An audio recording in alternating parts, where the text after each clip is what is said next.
So what you have to do is you have to like practice at your guitar and get really good so that you can play the intro to Hotel California perfectly.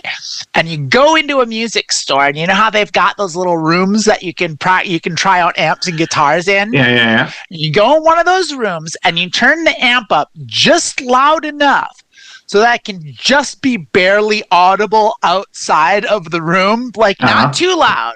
Yeah. You don't want to be blasting, but just barely at the edge of hearing outside of the room. And you play perfectly and flawlessly the Hotel California theme right until you get up to the end, and then you just like fuck up. God damn it, fuck. And then you start over. And you do that until they kick you out. But you have to make the music guy come into the room and tell you to stop playing. Could you please stop? For the love of Christ, stop. And why are you doing this? Just to be hilarious. I see. It's a great idea, though. I do like it.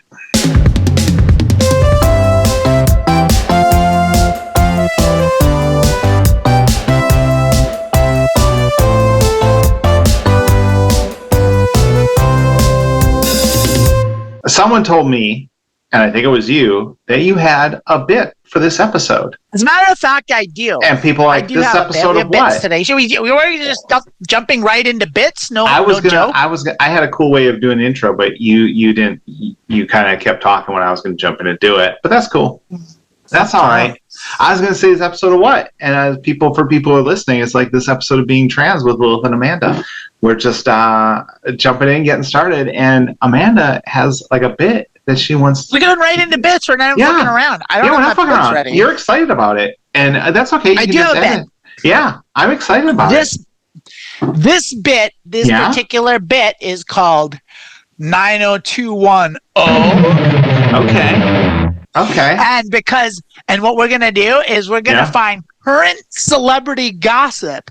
Yeah. About cast members of Beverly Hills 90210. There was a show in the 1990s that was called Beverly Hills 90210, and it was a show that was very terrible, but everyone watched it, and it was like a huge hit. Like it was like an Aaron Spelling show, and he did the OC, and he did like whatever other ones. He's got this formula for like making successful TV shows that is just the most shitty thing, but people love it for some fucking reason. I don't know. You're gonna get me into this is what capitalism is, though. It's coming up with a shitty formula that will sell your thing to the most people. And that's what he does. And like he has a daughter. His name's Aaron Spelling. He has a daughter named Tori Spelling, who's in his shows.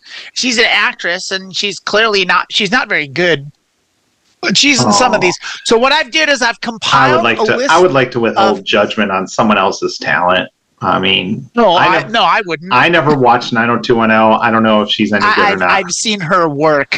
In any case, I'm going to show you some headlines. Yeah. And then there's an article. We're gonna examine the whole article. Yeah. But we're just going to start with a few. We're going to wet your palate for the headlines. Didn't 90210 come back like a year or two ago? Did it? Like a new 90210? I don't think so. Melrose Place. That was a thing. Melrose Place was the one that Tori Spelling was on. That's, I think. No, Tori Spelling was on Melrose Place and then the OC. Let's get some professional gossip from celebrities. Yeah. Out of the gates here, we got this headline. Beverly Hills 90210 alum Brian Austin Green debuts new bald look. Fresh cut. That's news. That's a headline. Someone got paid to write that. Is alum not just for colleges and schools? I think alum applies, especially in the celebrity gossip world, to anyone that's ever done anything. Like, for example, like now that Aerosmith is done touring, after their farewell tour, if Aerosmith were to be done, you could say that Steven Tyler is an Aerosmith alum. I see. Paul McCartney is a Beatles alum. If you say so, he's a Wings alum. Because I don't think Wings is together anymore. Guess they couldn't ride his magnetic personality to long-term success. I like Paul McCartney. Let me ask you this. All right. The bit What am I doing with this information? Is this just for me to know now? Nothing at all. We're just looking at the headlines. These headlines are priming us for the article. Oh, okay. So, all right. So now, wait. So now, headline 1. So just to verify, these 3 lines of text and these 3 pictures. There's more that I need to know about this? There's a story? There's a whole article about this. What? This is just a screenshot of the headline. Okay. Hey, right. I feel like I'm up to date on Brian Austin Green, though. Exclusive details, it says, how Tori Spelling shopped her way from a $150 million mansion to an RV park. Tori's fall from the manor to a sunseeker is thanks to a shopping habit, which saw her fill lavish rental homes to the ceiling with unopened purchases, sources say. It's unclear what those sources are, but like a good journalist, this writer would never reveal their sources. Yeah. You could waterboard them, and they wouldn't tell you who told them that about Tori Spelling, about her shopping habits. Did her dad stop being rich too? I don't understand what's going on here. Well, apparently she spent so much money that she went from a mansion that's like a picture. I don't know. I think they just put a picture of a mansion. I don't know that that's don't know if that's place. Hers necessarily. I don't know. That's just a very expensive looking home. If I'm reading this sub headline, looks like a drug lord could own that. Hold on. She is buying stuff and then renting homes to put the stuff in. Yeah, I guess so. Fill lavish rental homes to the ceiling. You just rent a storage unit for much less than a rental home. Well, who knows what she's doing? Maybe she's just renting all these houses. Maybe she's the owner of them, and she's trying to rent them out, but she can't do it because there's no space. I think the thing is here, the writer's saying she needs help for her shopping problem, where I'm saying she needs help with her economics and budgeting problem. Most definitely, she's not good with spending. Clearly, because she shopped her way from a $150 million mansion to an RV. I mean, but also I don't judge that. I think sometimes I wouldn't mind just living in an RV park. I don't think this is being a completely truthful. I think it's a sensationalism. I think she just did exactly what you said. I think she slummed it. Yeah.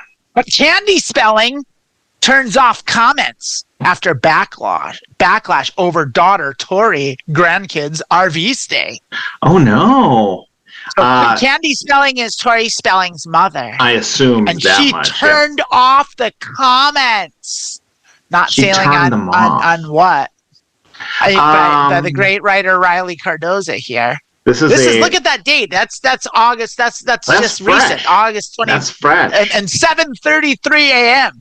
Hot off the presses. Stayed up all Riley night. Cardoza woke up early, got up fucking early, and got that scoop, and then got this out by 7:33 a.m. She said called Candy Spelling turns off comments after backlash over daughter Tori grandkids RV stay. Candy, did you see the comments? And she was like, "No, I turned off the comments." No, I didn't. Headline. I turned off the comments. Can you believe it? Hold on. Can you believe it? I just want to say a real thing here for our listeners. Not reading the comments is self-care. Like, if you see an article about a trans person or anything, you don't have to read the comments. The comments are mostly bots, and poison, the rest are idiots. So it doesn't matter what Cletus from Bumblefuck, Missouri thinks about trans people. It's true. Yeah. I just can't believe she turned off her comments. I can't believe it. That's un-American. Whether you read the comments or not is regardless, but you can't turn off the comments. How dare she? How dare you turn the comments off? I know. What's this world coming to? The comments got to stay on. Here we go. This is the bestlifeonline.com website. You'll see right here.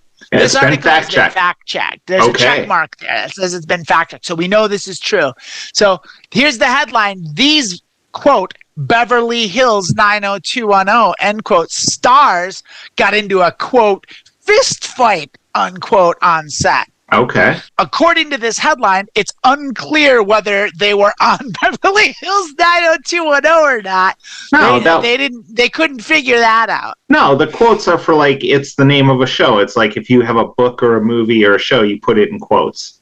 Oh, okay. Yeah, so I got that wrong. Yeah, it's okay. But the fist fight is in quotes. The fist fight is in quotes.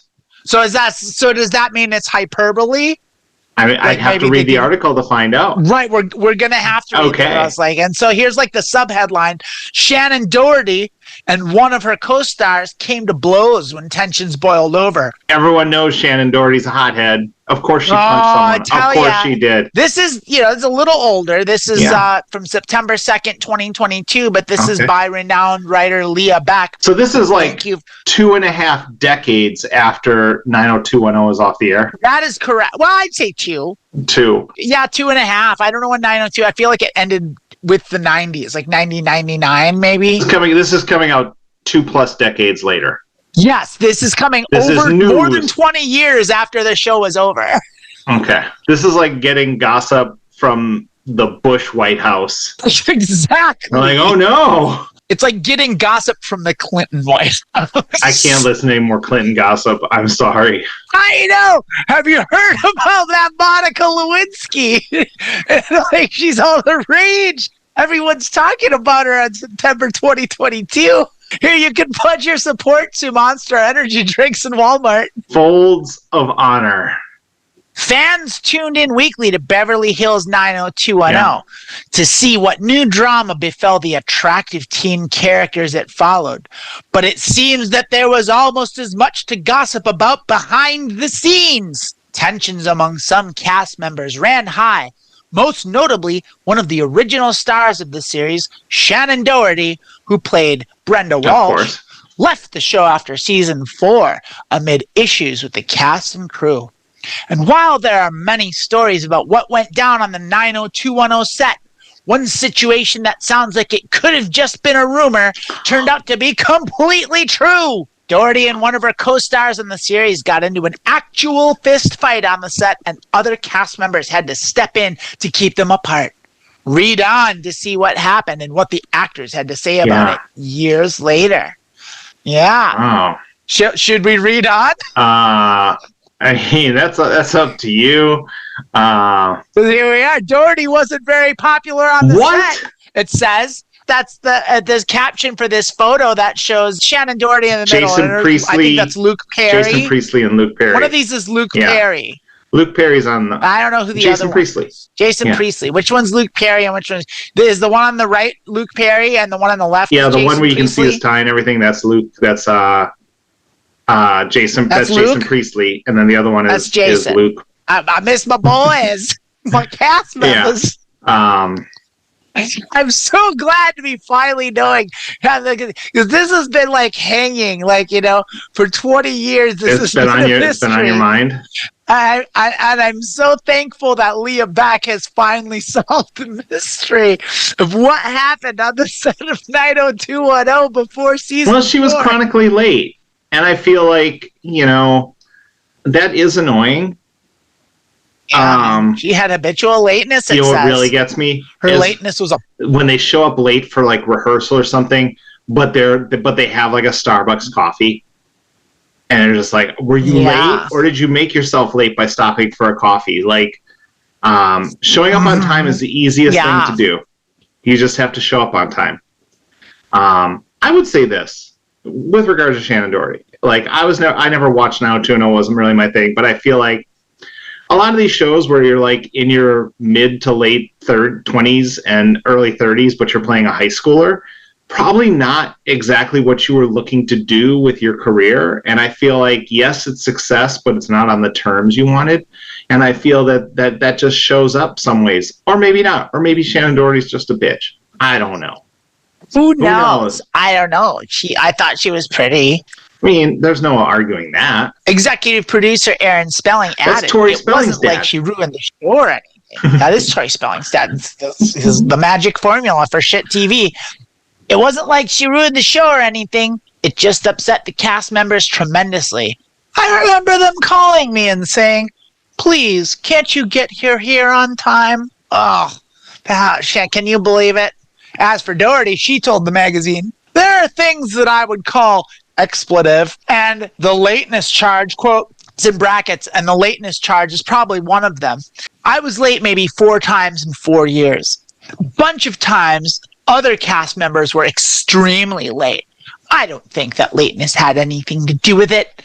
There were a lot of petty jealousies on that show, and I had never dealt with that before. Shannon Doherty had never dealt with petty jealousies before. She was a cast member and a superstar on 90210 in her 20s. Internet thing that annoys the hell out of me. You promised us before the first photo, writer, that we were going to hear about this fist fight that Shannon Doherty, and here we are, way past that first photo, past an advertisement in that photo, and coming up on a third advertisement. Oh, we've got 3 advertisements here. We got one for DirecTV. And we got one for Uncle Ben's Rice at Walmart. We've got no information on this Uncle Ben's commercial on this fist fight.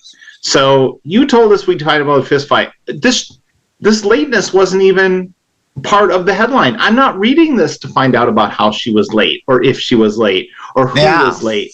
I want to know. What's leading up? This is how the fist fight builds. Because if you just go into the fist fight, they just got into a fist fight. They got in a fist fight because there were tensions on set. Good journalism is you start out with what the story's about, and then you fill in the information as you go down, because they cut the story from the bottom. And so you get all that stuff like that would be at the end of the story. The lead of the story, the headline is Shannon Doherty, 2 people got into a fist fight. First paragraph, Shannon Doherty got into a fist fight with someone. And if they're not talking about the goddamn fist fight when we scroll down this McAfee, I mean, I'm done with this story. Wait a minute, though. I mean, okay, Lilith, I'm going to say something here, and I feel like I have to, because I love you so much and I respect you so much. But who are you to say what journalism is in the face of Leah Beck, the writer for BestLifeOnline.com, like the acclaimed journalist, Leah Beck? Are you going to tell her how to do her job? How many articles have you written for BestLifeOnline.com?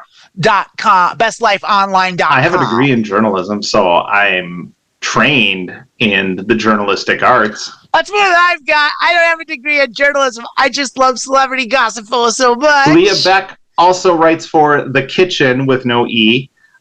She's an author for People. She's a freelance journalist with Muckrack. I mean, with a resume like that, Candace Bergen how are you going to argue with that level of success? Wait, I know we're going way up. Here are her recent articles. Candace Bergen left out of Dad's will, but his ventriloquist dummy got $10,000. That was 8 hours ago. That's wonderful. That is amazing. Let's go to her link. Is Candace Bergen? She's Murphy Brown, right? She is. Oh my God. She went to VCU. Actually, she graduated the year I moved to Richmond. Wow. Like, you just had a brush with greatness. Just a quick brush with greatness. Someone who makes up shit about Shannon Doherty is now greatness? Get out of here. Oh, her? I thought you meant Candace Bergen. No, Leah Beck. You could have known Leah Beck if only you'd have been a year or 2 older. If I knew Leah Beck, I could have met that ventriloquist dummy who got. You wouldn't be here, that's for sure. You'd be on the red carpet somewhere. Shut up! That's the craziest thing. Thank you, internet. The internet takes away and then it gives. If it wasn't for this stupid article, I wouldn't know that Candace Bergen's dad left his ventriloquist dummy $10,000. Here's another photo. Doherty and a co-star got into a fight that had to be broken up, but it doesn't look like they're fighting to me. Looks like her and, that's Tori Spelling on the left. I don't know who that is. I don't know, but if you look at this picture, and I said, tell me which one got their job because their dad produced the show, it wouldn't take you too long to figure out. Dude, you'd be able to spot her right away. You sure would. That's what everyone did. But it doesn't matter because she had a $150 million mansion, but she lost it all to go live in a trailer park because she couldn't stop filling rental homes with unopened packages. You scroll down a little, and the next paragraph is not about the stupid fight. In 2015, Tori Spelling, who played Donna Martin, participated in a Lifetime special called Celebrity Lie Detector and spilled some stories about Doherty. It was getting worse and worse, Spelling said of Doherty's behavior during 90210 via Entertainment Tonight. She said that she contacted her father, Aaron, about it, and that the cast were in agreement when it came to their issues with Doherty. There we go. There it is. She broke up the fist fight between Doherty and Jenny Garth, who's the one on the right. Is that Jenny Garth up there? Is that Kelly Taylor, Jenny Garth? I think you're right. These names are ringing bells. That's when I told on the show. Spelling also brought up a fist fight, in quotes again, between Doherty and Jenny Garth, Kelly Taylor. I remember I could hear the door fly open and everyone screaming and crying. That's when I told the boys just had to break up Jenny and Shannon. It was like a fist fight, Spelling said. So it's like a fist fight. Like a fist fight. Like a fist fight. So that's why so far, every time fist fight has been mentioned, it's been in quotes. And so this is, can you imagine writing an article that's 25 years past the time of its relevancy about a fist fight that didn't actually happen? Also, you want to really blow your mind. If the writer graduated from VCU in 2011, they were probably like 6 years old when this show was on. Maybe she saw the reruns, or maybe she loved it as a 6-year-old. Like, what are those Beverly Hills teens up to this week? So I mean, she was born in '93. If she graduated at '89, if she graduated at 22. If you search Beverly Hills 902, it started in 1990. So she was a newborn when this show started, and then 12 years after graduating from college, she's writing about a fist fight. Maybe she went to college late. She's writing about a fist fight that happened when she was 2 years. A fist fight that happened when she was 2 years old. It wasn't actually a fist fight, though. It was like that would be like me graduating from college and then a decade after that writing about something that happened on Laugh-In. Or something that didn't happen on Laugh-In would be a fist fight. We're not going to do any more of that. I can't do any more of that. I can't. Thanks for tuning in to 90210. Tune in next week when we discover what Brian Austin Green's been up to with his new haircut. In the last week, it grew this much. I hate for you to put your dreams on hold, but you want to ask some questions and help some people? Do I ever? Oh, I love it. As always, you can email us. That's my dreams coming true, actually. Cut me off. As always, you can email us, BeingTransPodcast@gmail.com, with your own questions or your own comments, or just a little shout out or a shout down or a whatever. Email us, let us know you're listening, let us know what's up. But we got our first question here from the interwebs. I think it's a sad question, but you and I are going to be able to help this person. Can we start referring to the internet as Al Gore's place? No. Just not on Al's place. Yeah, Al's place. Al's place. You ready for this question? Or shall we serious up a bit? Let's just to laugh at this great idea of mine for a second. All right. Hey, you really tickled yourself with that one. What do you got? I feel like what'd you scoop up from Al's place? I feel like we should switch. I'm going to switch the order of these questions right now because I don't want to ask this first question while you're laughing like this. Man, you really like that one. I really like that joke. Okay. All right. I think I'm ready. You think you're ready? Okay. This is so good. Oh my God, you're still laughing. This is going to be your first TikTok, is just you laughing for a minute and a half. Laughing for the full 40 seconds. Yeah, do it. All right. First question. Actually, I think that's going to make one hell of a TikTok. Okay. I think that might be the first one. All right. I'm thinking about how good that TikTok's going to be. Woo! This is what like a grade school teacher feels like. I can wait as long as you. I can wait as long as you. All right. What's weird is like we had way funnier things on this show than that. We haven't. It's just hitting you just right. It's impossible. It's just like right in the right spot. It's got you. All right. What if I just start talking and then that will focus you enough? Yeah.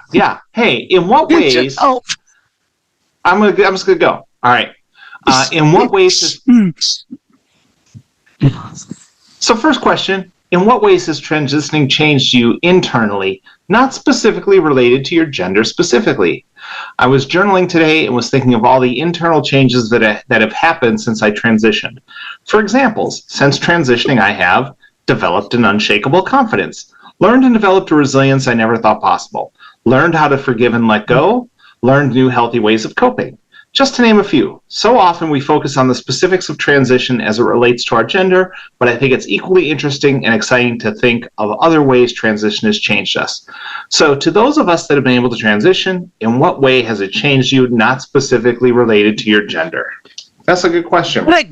Good question, and they bring up a lot of really good points because, like, it's true. Like, it's a magic medicine that like heals so much of you.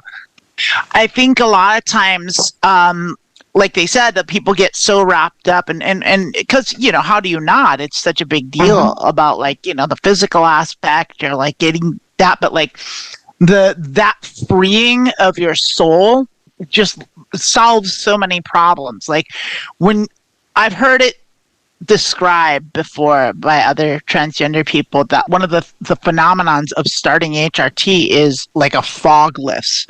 Like it's like you're living your life underneath like a wet blanket. And like after a couple of weeks on HRT, like your mind clears up and you start noticing, and I can say that uncategorically that was true for me. It's like I had no idea like the fog I was living under because you don't know anything else. And like it's like all of a sudden I saw beauty where I'd never seen beauty, and like my senses were so keen and so sharp, and like my perception just went up, and like my sense of taste got better. I saw color better. I heard sounds better. Like I noticed things, and that's just because when you've got the wrong hormonal balance, which all transgender people do, it sucks and it fucks up every aspect of your life. So aside from just like the physical things, it's also the emotional, it's the mental stuff. It just affects everything. Yeah, I feel like a lot of like some of this might be attributed to starting HRT when it's really just like you're at a point in your life where you're doing a self-inventory and thinking about these things. And so I often talk about, like you said, learn how to forgive and let go. Like regret for me, like me getting over regret had nothing to do with starting HRT. It became more with me learning how to identify who I was and changing my life because of my transition. But I don't think the medication necessarily helped that. So I think this probably happens to a lot of people because, I mean, aside from trans people, who's critically examining who they are and how they want to exist in the world. We're not taught to be self-reflective. We're not taught to think about who we are and how we fit in the world in those kinds of ways. And so you're kind of on this journey where you're examining your life and consciously choosing a new path to go, and you're consciously defining yourself. So yeah, all these things, how to cope, how to let go of things, how to forgive things. I think I did a lot of those things before I started hormones, but by the time I was ready to start hormones, I was like really ready to start hormones. Well, yeah. And I think it's not just that, but I also wanted to just make it clear that like it's like transitioning is much more than just the hormones. Like HRT is medicine that helps fix the hormonal balance, but the whole process of a transition is like it's a lot of work, and it's a lot, and you have to do that. And it's like you just said, like it is rebuilding and reevaluating your entire life and your place in the world, and it changes so much and it affects so many different things.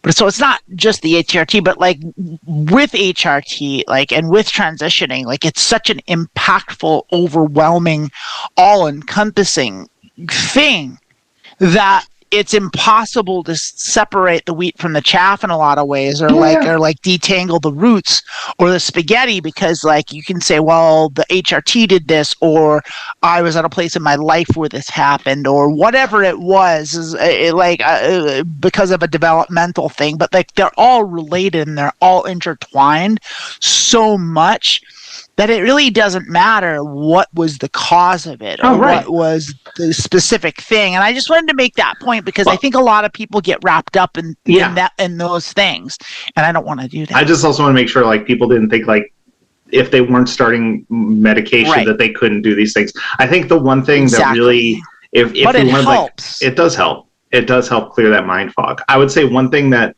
stood out to me that, like, to answer your question was, I already didn't kind of care what people thought about me. And that's become even stronger. Like, I have my own agenda. I live my life on my own agenda.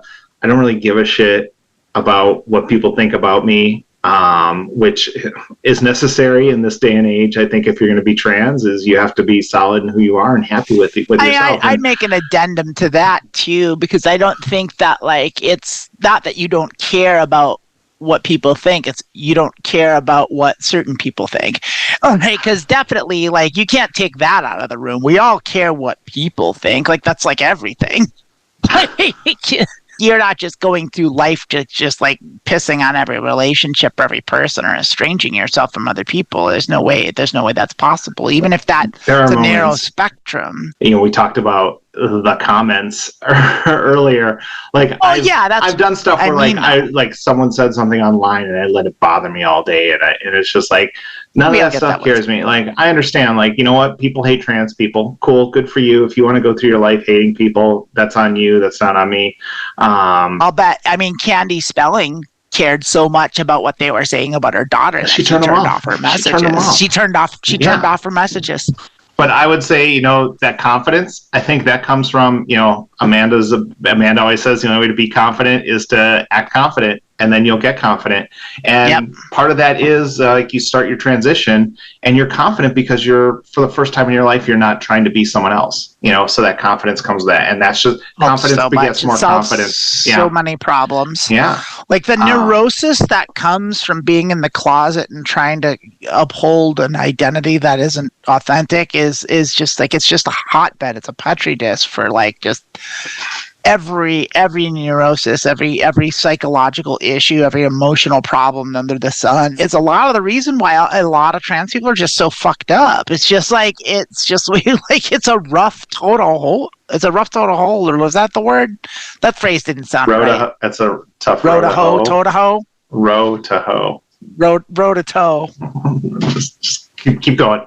Just keep talking right through it. Just talk right through it. You got to carry it's a big suitcase to lug around. There you go.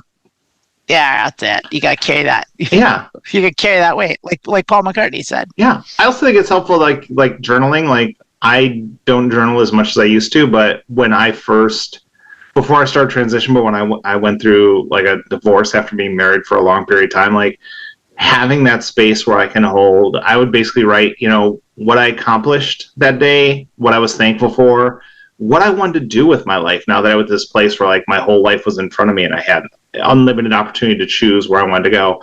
Using journaling to do that, not only did it help me gain that confidence, but also to kind of help me believe in myself that I can do these things, which I guess is confidence.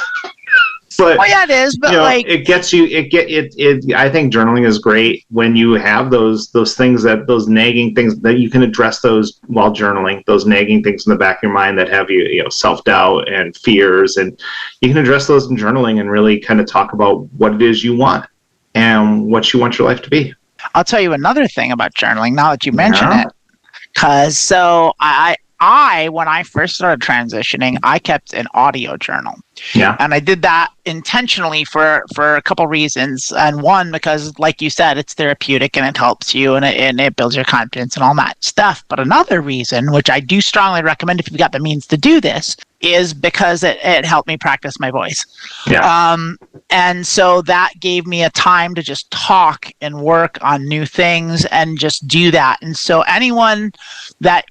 it's a little piece of advice that I do actually recommend to anyone, like, thinking of transitioning or wanting to start a transition, because, like, you know, not everybody wants to work on their voice, but a lot of us do. And yeah, I know, you're amazing. But I did. I worked at my voice. I crafted it. You know, it's what it is. I don't know. I think it's all right. But, like, that's great. You know, like, everyone hates their own voice. But, like, true.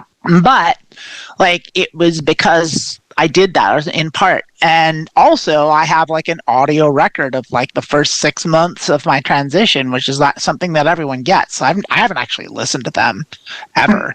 Like they're just sitting there, but I've got them. But I was like, I'm a little afraid to listen to them because it's like, oh, I don't want to hear how bad I sounded. And like, I don't want to hear how awkward I was and how fucked up I was.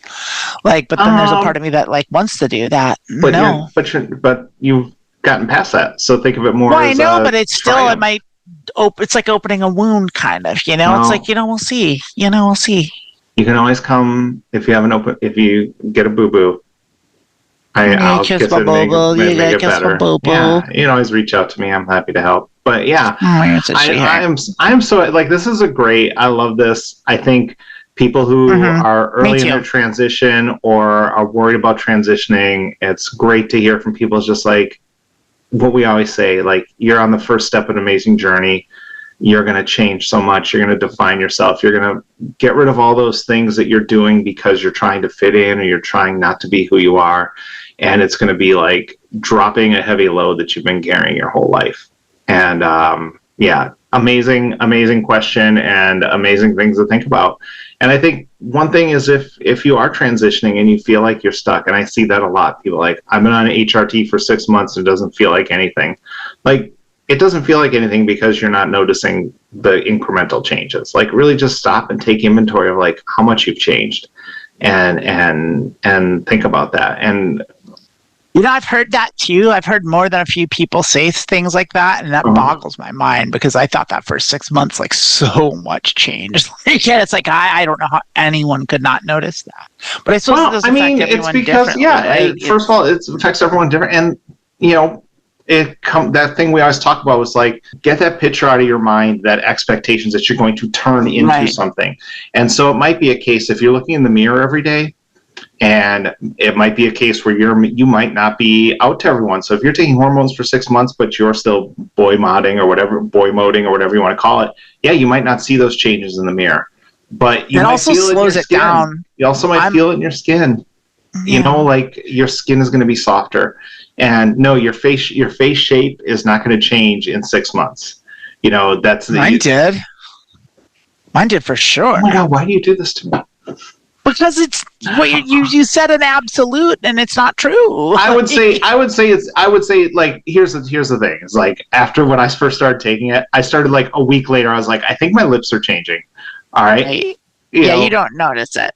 You'll go to someone who you haven't seen in 6 months and they'll notice it. But you've seen a little tiny ant step every day. I've also spent a lot of my life practicing objectivity and like removing myself from a situation. It's not, it's an impossible feat. You can't actually do it, but like I've practiced it, like, and largely it's for like music and mixing music and like art. And so it's like, so I can take a step back and I can look at something critically and evaluate whether I think it's actually good or not, or if remove my emotions from the situation. It's like, is it good because I made it, or is it good because it's actually good, kind of thing. Right. And like, that's a thing I've practiced doing since I was a teenager because I've been making music since then. And it served me well. And so I was able to do it, to the level that one can for that as well. And so it's like I can objectively evaluate myself in the mirror. And what I noticed was that like it's such a gradual thing that you don't notice anything as it's happening. Like, it's like you don't wake up, you look at yourself in the mirror every day, and like for me, multiple times a day, and like most people, I think, and like, and you look at yourself in the mirror, you don't look any different than you did yesterday. But you do look different than you did 2 weeks ago.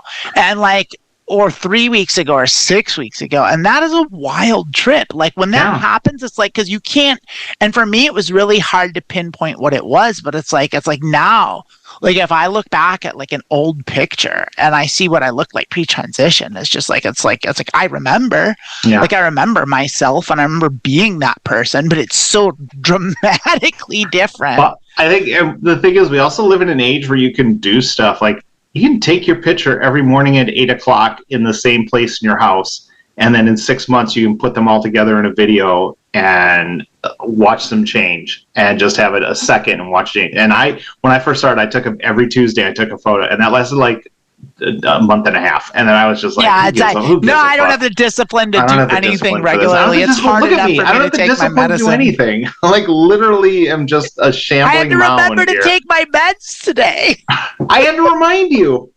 I know.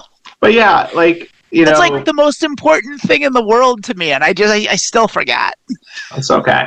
It's okay, babe. I miss my dose all the fucking time. That's not true, not all the time, but some. I probably only took a dose once in a while. I only took my spirulactone like twice last week. I was supposed to take it every day, but spirulactone's less. I just got back on the Spiro. I think I'm in a place where it's less important to me. We are way off topic here, so I think it's a great thing to think about. If you're out there, even if you're just an ally, think about how you can change your life in regardless of HRT, regardless of your gender. You can change your life, and it is like just thinking about who you want to be and identifying yourself and being that person. And if you're out there and you're on that journey and you're struggling, again, take a look at the self-evaluation. Take an inventory of how you've changed. So you said you see the same thing. I've been on HRT 6 months and I feel like nothing's happening. Yeah, something's happening. You're just not where you want to be. And I'm guilty of that as anyone else. I think I set goals, and until I'm at that goal, I'm miserable. And I had to change my whole mindset around that. And you really do. Growth and change as you go. It's true. And I think that's the thing. And honestly, I'm going to add that other thing, because you mentioned boy moding and all that. And that does affect it too, because depending on what your transition goals are, everyone's different. And I'm not about to, definitely not scolding anyone for what they have to do or how they approach it. But I have noticed this on almost, I won't say 100%, but I definitely enough to make a correlation with it, which is a lot of people I've known that started transitioning that didn't do it 100% are the ones that have the troubles with it, where it doesn't take and it takes longer than it should. And so if you're if you've got, like I said, everyone's situation is different. Maybe you can't be out at work. Maybe you can't be out to your family, but when you do that, when you split that up, the thing about transitioning is it's more than just taking pills. It's so much more than that. It's an entire process that is you have to change you have to change your lifestyle. You have to learn new ways to do things. Some of that comes naturally with the hormones, but a lot of it is learned behavior and learn things, and you have to unlearn habits and things that you had previously, and if you're not actively participating in that, it's gonna go the way it goes. And so if your transition goals are to pass and if you want to go all the way and go from being male to female and 100% do that, you have to be 100% about it. You can't do it in increments. It doesn't work that way. And that's been my experience. I'm not an expert, but I've seen it. I've seen it a lot. Well, all right. It concerns me, because I a lot of the people that I've heard express that, how come your boobs are so big? I've been taking estrogen for a year and a half, and I'm barely an A cup. It's are you out? It's if you're taking estrogen and you're still dressing male and acting male and behaving male and everywhere, but at home, in your bedroom, well, then that's your shit's not going to develop. You have to work with the medicine. I don't know about that part, but I would say if you're talking about noticing the changes yourself, if you're not fully embracing it 100%, I mean, if you're spending half your day as Bill, the maintenance worker, and then you come home and you try to do it, you're going to see Bill in the mirror. For sure. I don't know if I don't know if that would stop medicine from making your boobs go, because boob growth is so crazy. Everyone's wild. It's wild. They're always it'll grow this much or this much, but also it might not grow at all because everything's different and it's weird. And I'm okay, whatever. It says and they're whatever. How big your mom is how big yours. I'm way past my mom. And also, fenugreek, licorice root. Okay. Boobs. You want booba? Take fenugreek and licorice root. Okay. Along with your transition meds. Okay. Cool. All right. Well, I think that was a great conversation, and I'm glad that we were able to find that question and talk about it. So we're gonna take a quick break, and when we come back, we'll head for the home stretch on this podcast. We got one more question for y'all.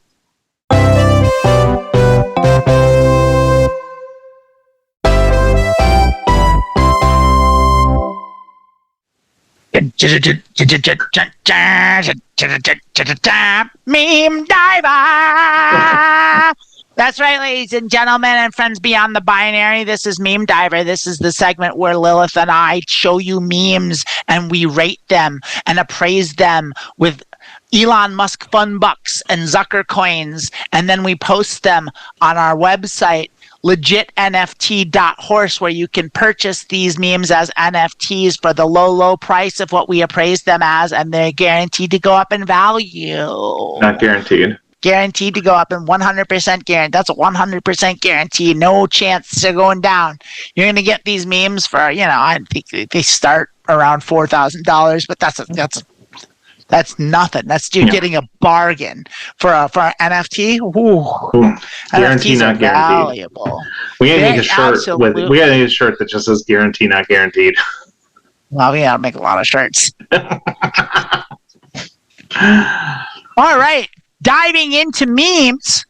Yeah, hit me. Right here, we got a meme. Oh, was Jesus a CIA agent? Question mark. And so the photograph is like it's right out of the gates, low res. I love. I know you love that. I know you love that. Love a low res meme, and this one's properly low res, and it looks like it was almost like screenshot from like. It does kind of look Jehovah's Witnessy, doesn't it? Yeah, like they took a picture. Maybe like Watchtower magazine or Awake or something. They took a picture off a pamphlet. Yeah, that looks like a picture off a pamphlet or a screenshot. Yeah. Because a screenshot could be this low res. Like, it's hard to tell. But they definitely opted for space saving over quality. So, like, if you save a JPEG, you have that slider that goes from low quality to good quality. They went all the way to the left with this one. Yeah. And they went for low quality for this JPEG. But they did add the cool Sonic the Hedgehog 80s like digital sunglasses. The deal with Jesus. The get over it sunglasses, yeah. Yeah, they got those. So Jesus is wearing those shades. There's 6 points making the case for Jesus. Before we go down that, can I just say, okay, Jesus looks like Jason Momoa wearing a fitted sheet. He really does. He really does. He does look like he's missing tattoos, but like, yeah, well, we know Jesus would never have tattoos. Well, it's against the law. It is against the law. It's against God's law. It's his own law, because wasn't he God? But he's also a cracker. I don't know. We don't have this much time to get into that. I never understood any of it. Doesn't make any sense. Is he a man? Is he a fish? No way to know. So Amanda, was Jesus a CIA agent? Please make your argument. Well, yeah, he provoked unrest. True. That he did. Yeah. Destabilized the region. I would definitely. Say. Yeah. Yeah. In contact with a handler, codename Father.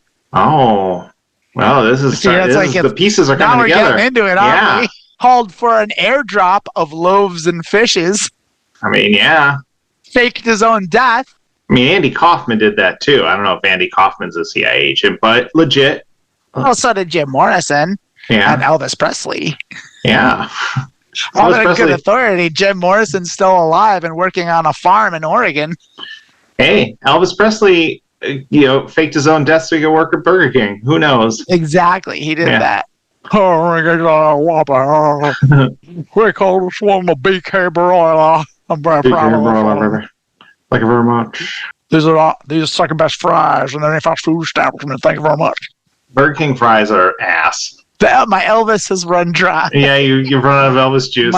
Continue it wasn't good to start with. It was a C- to begin with. It went downhill from there. I know, and it kind of ruins the kind of the crux of this joke, which is the six and has many good friends in the USA.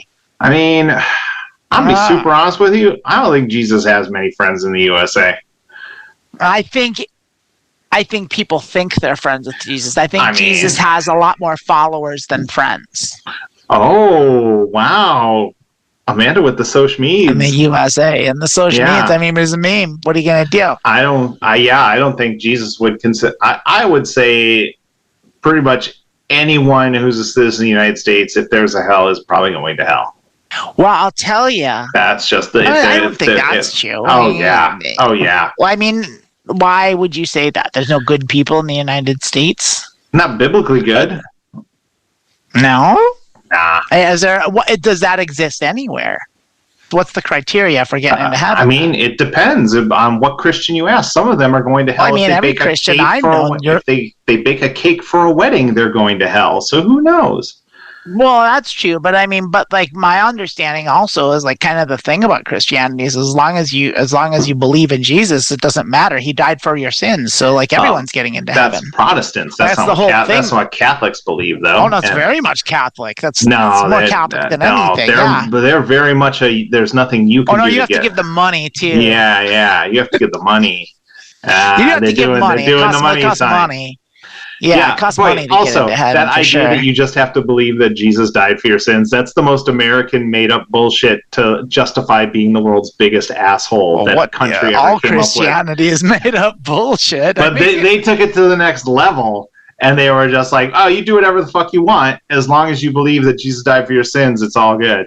And then they're like, unless you're trans, then you're definitely going to hell, and we have to make your life miserable. Well, definitely so, but yeah. They're like, none of it makes sense. So Jesus, hell yeah, he is. He's got way better music. I like this meme. This is a good meme. This is a solid meme. Yeah. What do you think? Was Jesus a CIA agent? He was an agent of chaos. Whether he was distinctly like the Joker. Yeah, I don't know if he was necessarily a CIA agent, but he definitely. Why so serious? He's an agent of chaos. He's the son of God, but he's destroying the churches. I mean, what the fuck is going on? Was Jesus the Joker? He was a Joker. I don't know if he was a Joker. Yeah, he's like not Steve Miller. Was Jesus Steve Miller? That's the most believable thing we've said in this podcast. No, Jesus was not a CIA agent because what he was doing wasn't for the direct benefit of the United States, right? What kind of oil did we get out of the Middle East from him doing all this shit to Rome? None.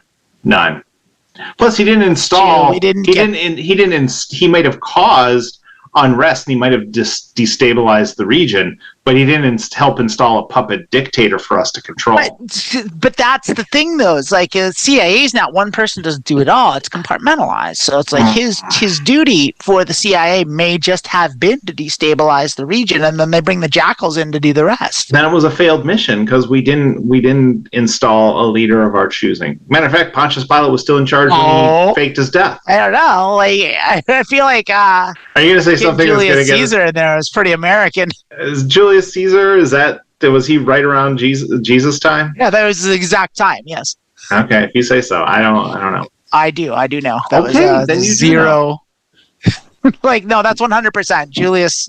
And I got it wrong because it's actually not pronounced Julius Caesar, despite what we all say. It's actually Julius Caesar. All Roman C's have a hard sound. So, like, there is no Julius Caesar. Caesar was not what it was, Caesar, hence the word Kaiser, just so you know. Because I learn something new every day.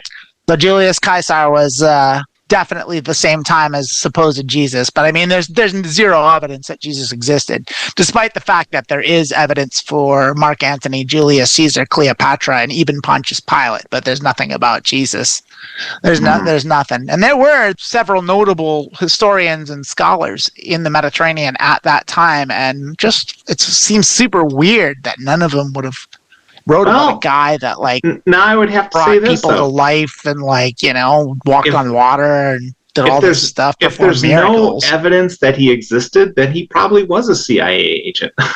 That's what I'm saying. That's what I'm getting at here. That's good work there. Yeah, he's just gone. There's probably a pretty good chance he was a CIA agent. Yeah. I'm going to give this meme $2 Elon Musk $1.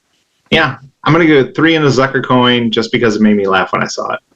Yeah, all right. Yeah, we're gonna do that. Solid. Move on. It's solid. That was Meme Diver. Let's get to our last question. Let's do it. Yeah, our last question. I'm crying way more on E. Does it go down? I've been on E patches for just over a month now. In the past few weeks, I have been basically bawling nonstop. I don't mind it when it's just getting weepy at cute stuff. It's kind of affirming to have more emotional expression, but I've been dealing with a lot of depression and ugly crying too. Do you girls on HRT find that you get less weepy as you acclimate to E?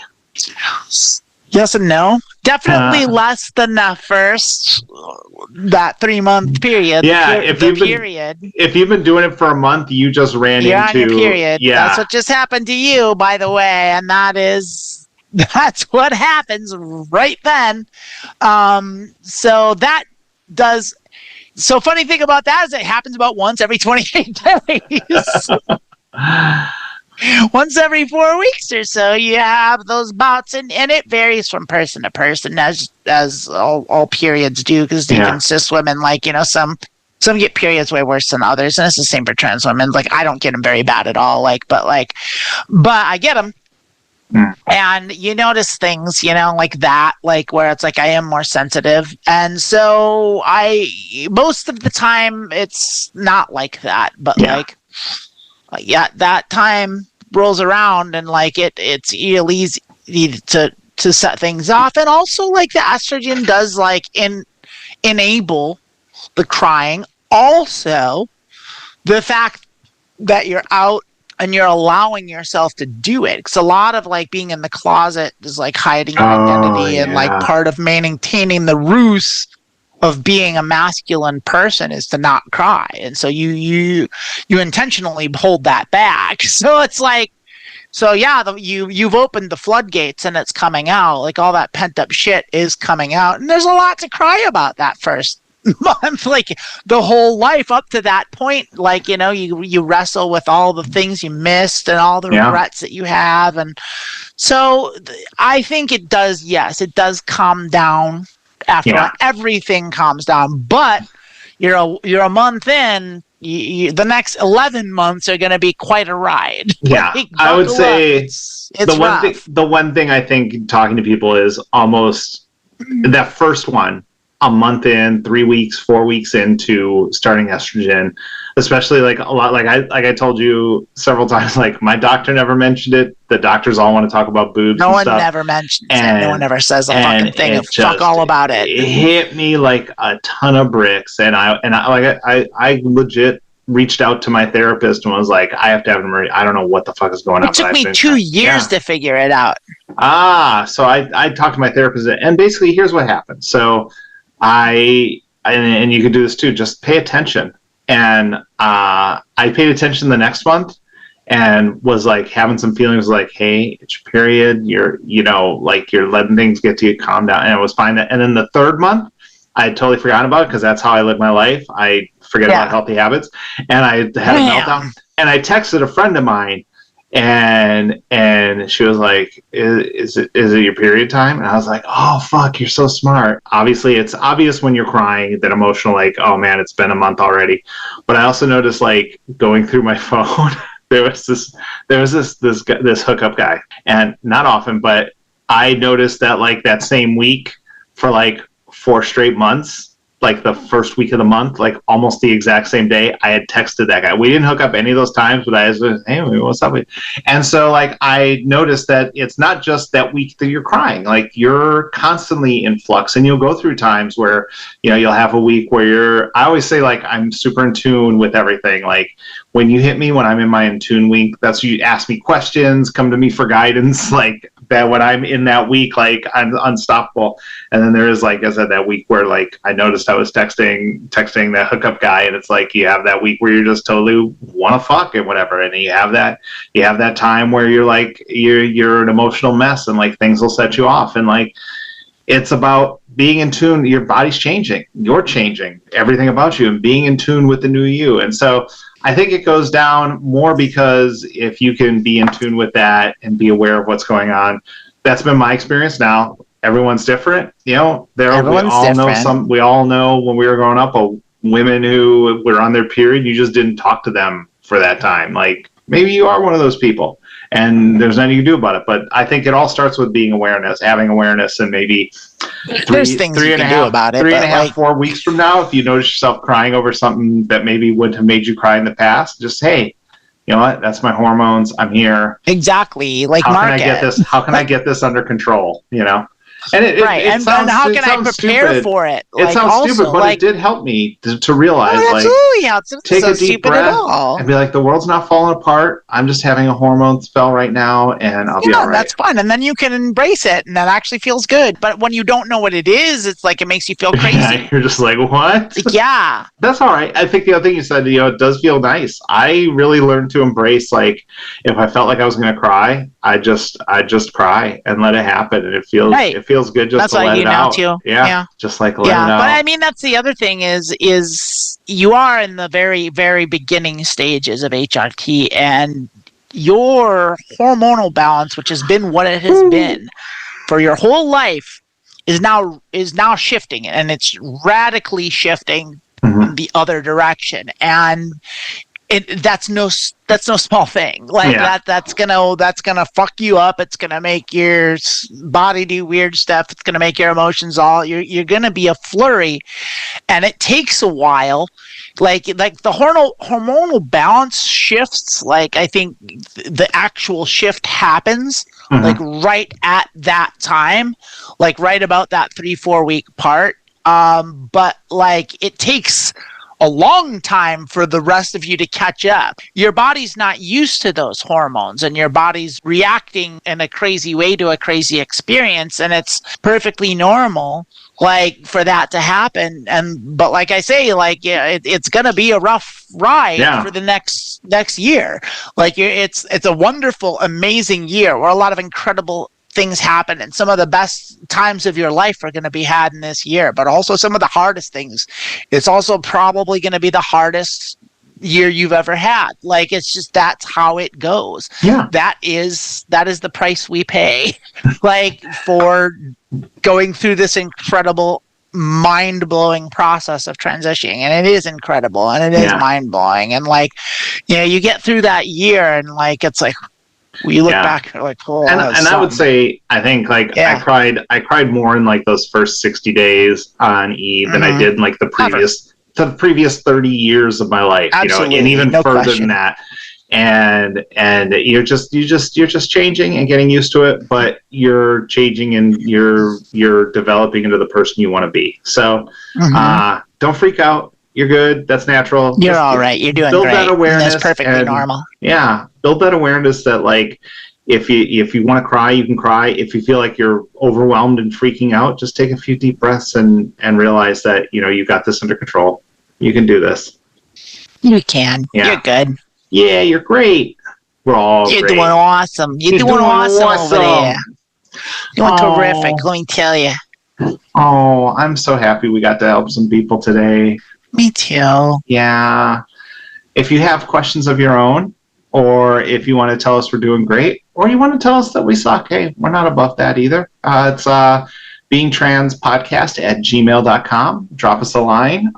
Thank you for listening. I love getting to spend this time not only with Amanda, but with all our listeners, and hanging out and being trans and figuring this all out on our own. So yeah, y'all are amazing, and we love you. And I love you. I love you too, and I love all of you. And please write us at BeingTransPodcast at gmail.com. We would love also that. Click like and subscribe, I guess. Click like and subscribe. We should just record us telling people what to do and just drop it. I got a thing I put in there. You've never seen the podcast. I always put it in there. You don't know what I do. You don't see what goes on. All right, this is becoming... Lilith's never seen this show, by the way. You can cut that out. She can't be bothered. That's not true, and that's not true. That's not true. That's not what it is. You're going to destroy my aura that I know what I'm doing and that I'm here to help people. Now everyone's like, you have your own fears and insecurities? Like, yes, I do have my own fears and insecurities. Yeah, that's watching this podcast. I don't like watching myself. It's hard enough doing this where I can see myself on screen next to you. It's amazing. I love looking at myself. I can do it all day long. That's because you're gorgeous and you get prettier every time I see you. You're gorgeous too, babe. I don't know about all that. I do. Okay, thank you. I know what I like. All right, y'all, thank you for listening. Have an amazing week. We love you, and we'll talk to you soon. Bye. Bye.